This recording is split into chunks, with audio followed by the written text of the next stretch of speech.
Hi there.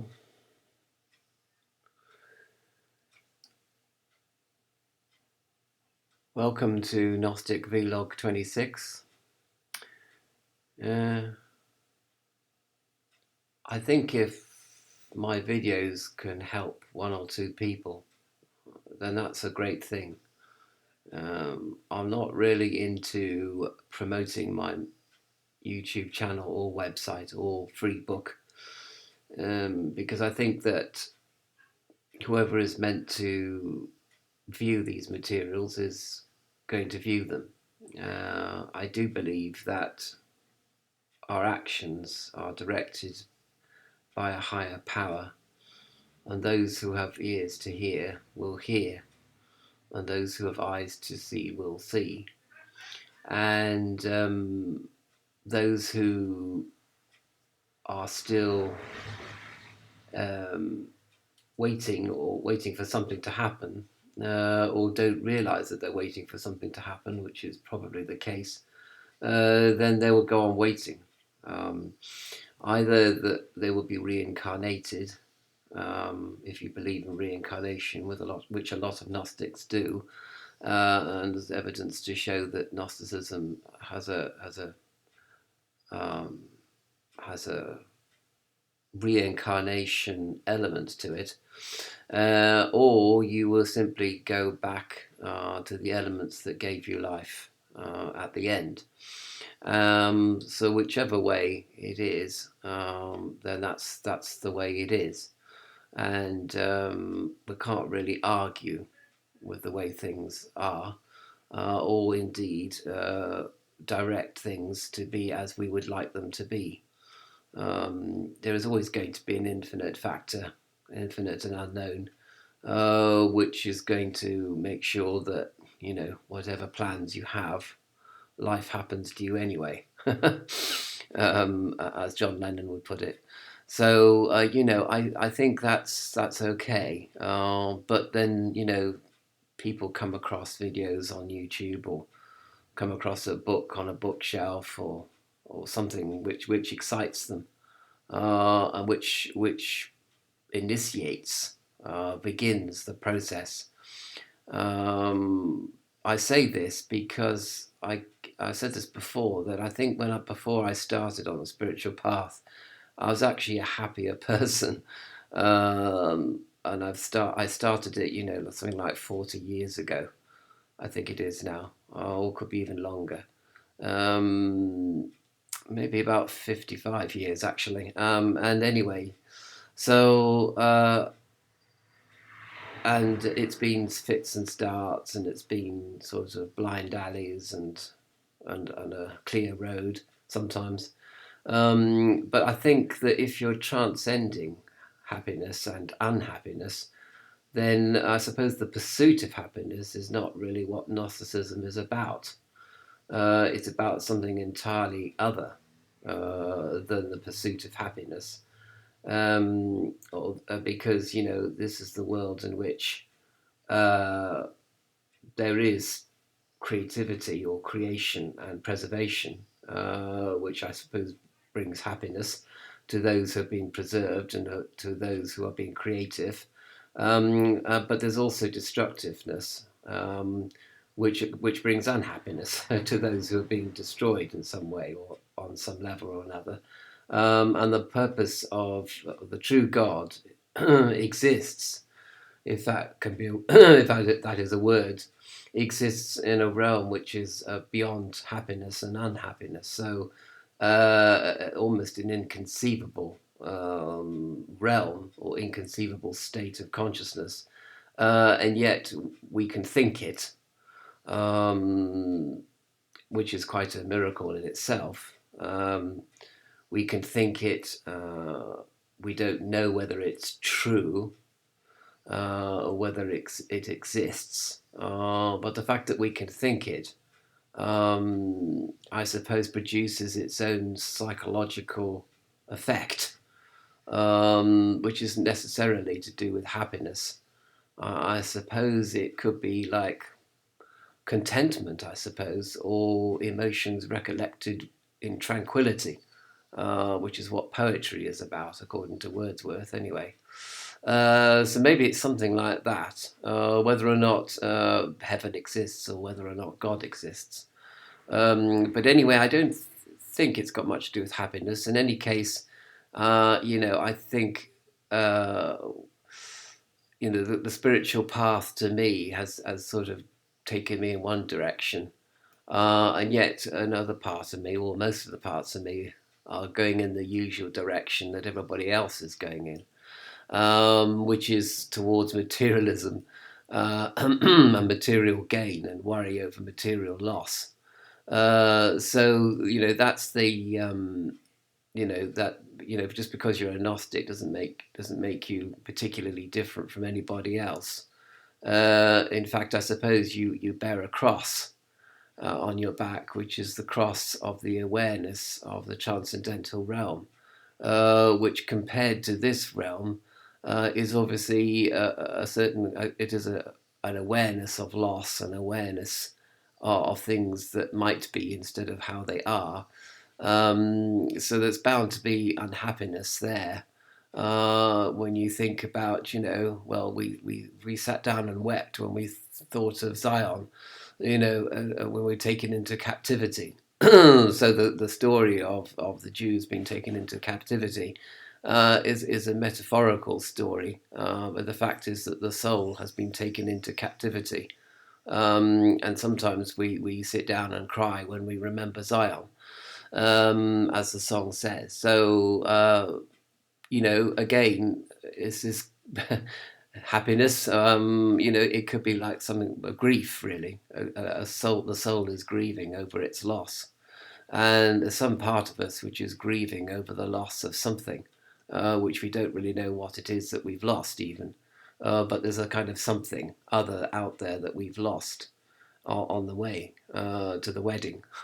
We've lost the gift that we were going to give to the bridegroom and bride, and now we don't have it. So we're looking for it. And the spiritual path, I suppose, enables you to find what it is that you have lost. But again, a rugged path. I was reading about, wasn't it?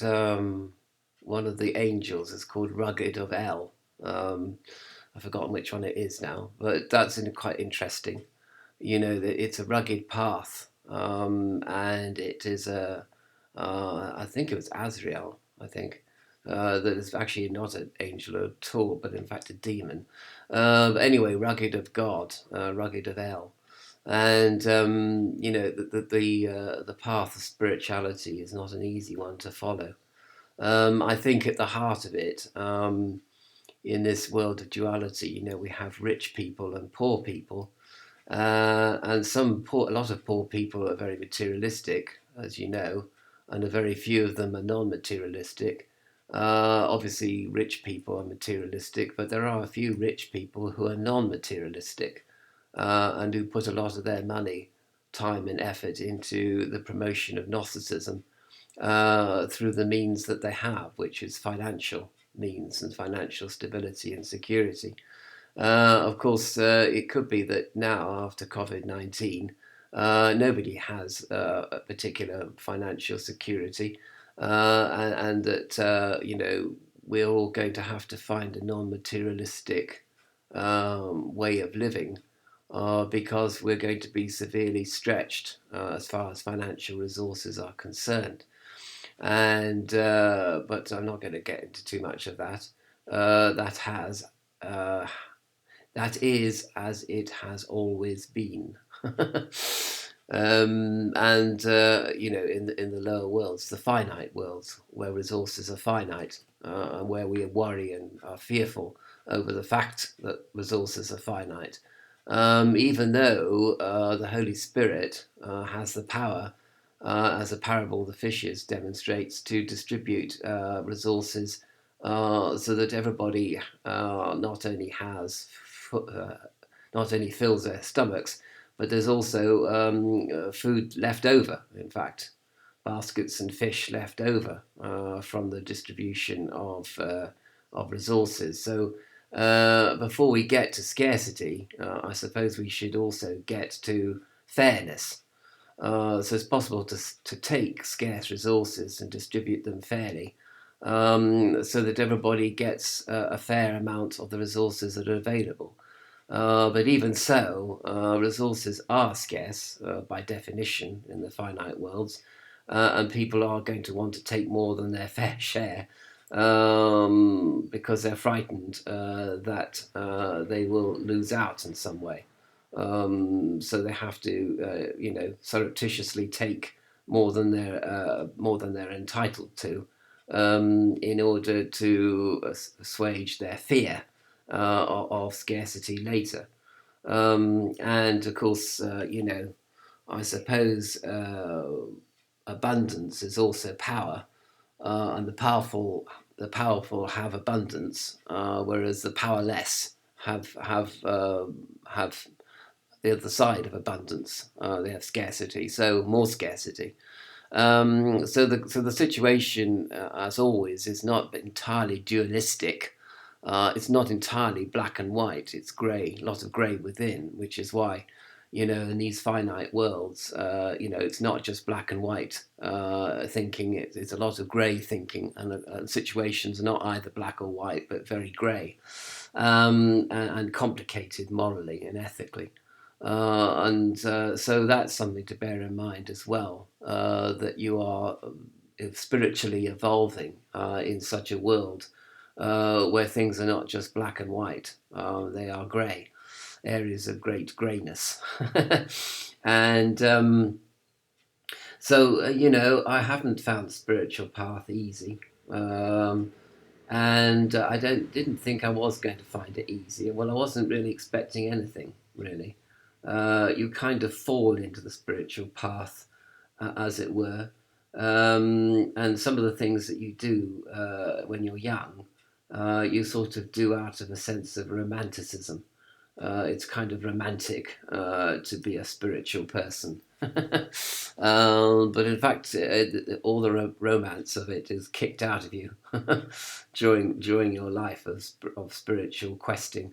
It looks like a knight errant is searching for the Grail, but in fact it becomes very very mundane and prosaic in the end, a bit like in the